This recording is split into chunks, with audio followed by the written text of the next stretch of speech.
Hey guys, before we jump in, let us know in the comments which country you're watching this anime from. A couple of days pass, and Errol wakes up fresh from a dream, replaying everything he's been through since arriving at the Magical Academy. He confesses to Mati that he still hasn't decided which school he's going to represent in the tournament.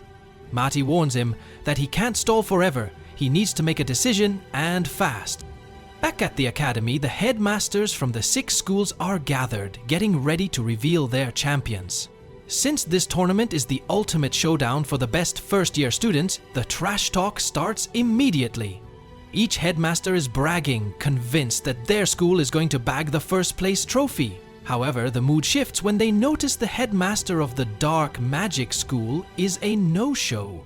To be fair, nobody really understands that school anyway. To this day, it's a mystery who the students are, who the faculty is, or if they even teach anything at all. Just as they start worrying about the schedule, Errol strolls through the gate, announcing he's ready for the meeting. Suddenly, every single teacher pipes up, claiming that Errol is the champion representing their school. The faculty is completely shocked and confused because every headmaster was convinced Errol belonged to them. But before they can untangle the mess, a massive explosion from the city shakes everyone to their core. Errol instantly realizes something is wrong and starts worrying about his friend's safety. Over at the main arena, Cole, Kaido, and Kufa are helping set up when Kufa spots something looming past the walls. They turn around and are confused to see a giant slime monster snatching up a bunch of goblins. At first, Kaido thinks it might be a monster controlled by the Dark School to clean up the arena, but confusion turns to horror when the slime just inhales the goblins and tries to force its way inside. Kaido screams a warning and total chaos breaks out as every student on the ground makes a run for the school. Realizing people are in danger, Errol takes to the sky to scout the situation, with the Wind School master flying right beside him while the other teachers rush the grounds. Students are scrambling everywhere to escape certain death, but that hot-headed fire kid decides he's strong enough to handle it. He stands his ground and unloads attack after attack on the slime. To his horror, his strikes don't even scratch the beast, and it keeps charging right at him. He would have been toast if Dione from the Wind School hadn't swooped in like a falcon to save his butt, telling him to stand down if he wants to stay alive. Totally defeated and humiliated in front of the crowd, the brat apologizes to her, promising never to pull a stunt like that again. Meanwhile, Kufa, Cole, and Kaido are sprinting for the exit when Cole trips over a rock and hits the ground. Kaido and Kufa stop immediately to help her up, but Kaido realizes with a sinking feeling that the monster is way too close for them to just run away now. Kufa immediately whips out her wand and tries using an ice wall spell, blocking the slime's path. For the moment, they think that they have bought some important time for themselves, but at the very next moment, the slime effortlessly breaks through the wall, continuing his path of destruction towards them. Kaido decides to try his luck as well and uses a modified attack that Arel taught him. But even that turns out to be of no use as the monster eats it up like nothing. Cole is beyond scared at this point, but suddenly she remembers Errol telling her to have faith in herself and fight till the end. Drawing inspiration from that, she stands back on her shaky feet, forcing herself to face her fears, and uses her strongest tornado attack on the monster. To her surprise, the monster doesn't even budge from its place, and at that point, Cole smiles at her own weakness, claiming that she is glad that she at least fought till the very end without worrying about messing things up. They all stand there utterly defeated, ready to face their death. But as the slime shoots out a bunch of its tentacles forward, none reach the group as Arel jumps in between and slashes them to shreds, saving their lives. He turns back at them and smiles, claiming that they did very well, but from here he will deal with it. The remaining professors also arrive at the scene like a bunch of Power Rangers, and the Lightmaster tells the kids to run off to the city hall while they deal with this monstrosity. Errol asks whether he should stay and fight, but the Flame Master tells him that he should return as well, not worrying about them, as all the masters at the academy are supreme class in their magical affinity. The Blue School professor tells Errol that it's the duty of the teachers to protect the kids from any harm, and that's what they intend to do. The master from the Yellow School claims that the beast seems to have made out of black magic and wonders whether the professor of the Dark School was involved in this. The red professor claims that this monster might be resistant to magic as the kids tried but failed making a dent at its surface. The blue professor tells him that at the end of the day, those were very low-lowered spells used by a bunch of first-year students, and their magic should definitely be enough to deal with this ugly beast. The blue professor uses her Perafrost spell, while the light magic professor uses her Holy Cross spell, which freezes the monster before trying to destroy it.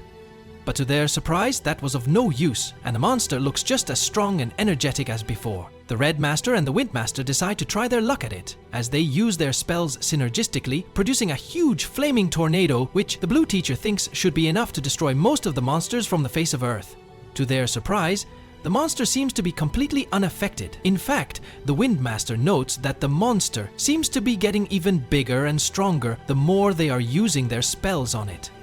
Finally, the monster decides to strike back and shoots its tentacles at them.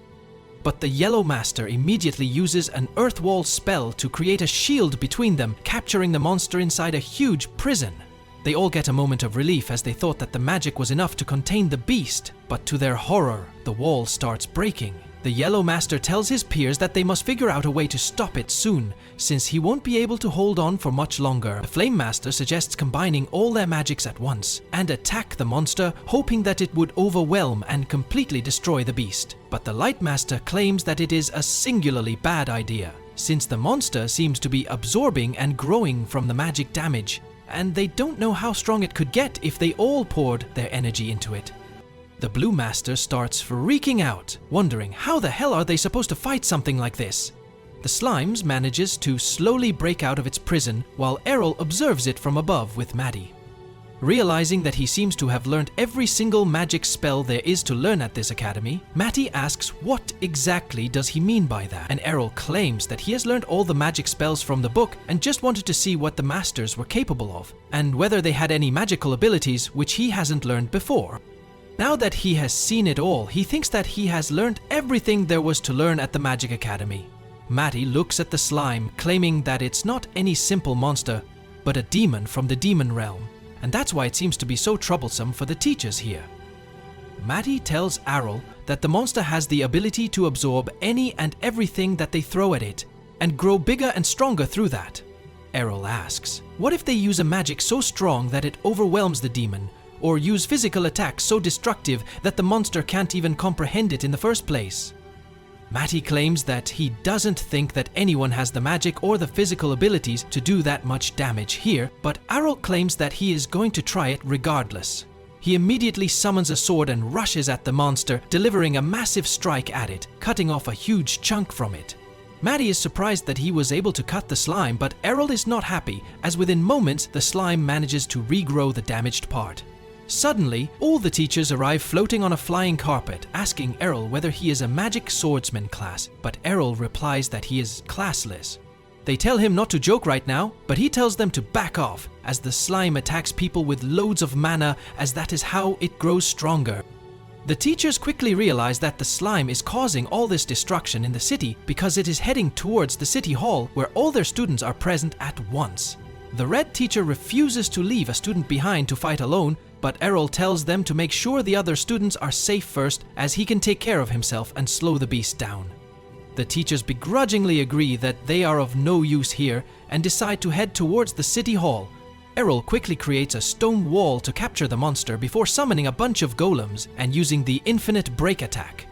All it to his surprise, even such a strong attack wasn't really able to do any real damage, as the golem starts regenerating once again. At this point, Errol decides to try his luck with magic again and takes out his wand before preparing a huge flame magic attack.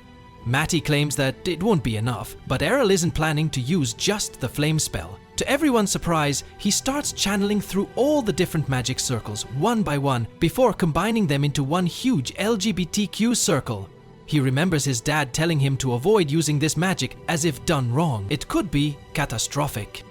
But more than that, Errol realizes that he doesn't seem to have enough mana reserves and his dad's mana must be off the charts.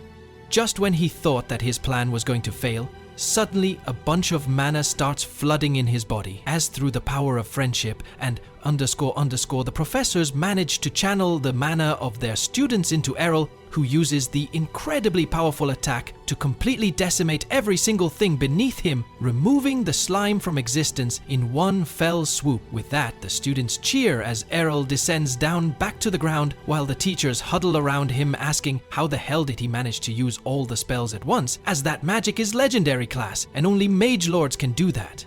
He replies that his father is a mage lord and told him that only through mastering the magic from each school can a person become a mage lord. The professors soon realize that their study system seems to be flawed, as they only ever teach one form of magic to their students, which means that they can never really produce any mage lords. Suddenly, Errol spies a little piece of the slime still moving and picks it up before taking it back home. He uses a servant seal on it and makes it another one of his familiars, useful for getting rid of trash. Suddenly, Kufa, Kaido, and Cole all burst in through the door, asking whether he is going to leave. Errol tells them that he is in fact going back home, since there is nothing left for him to learn here. And from home, he will head towards the city of monsters and learn all he can about all the different kinds of monsters present in the world. The kids are a little sad that Arel is leaving, but they all say their goodbyes and watch as Arel leaves into the sunset back towards his village. But that's where this video ends. Remember to like and subscribe to the channel. Thanks for watching, and I'll see you next time.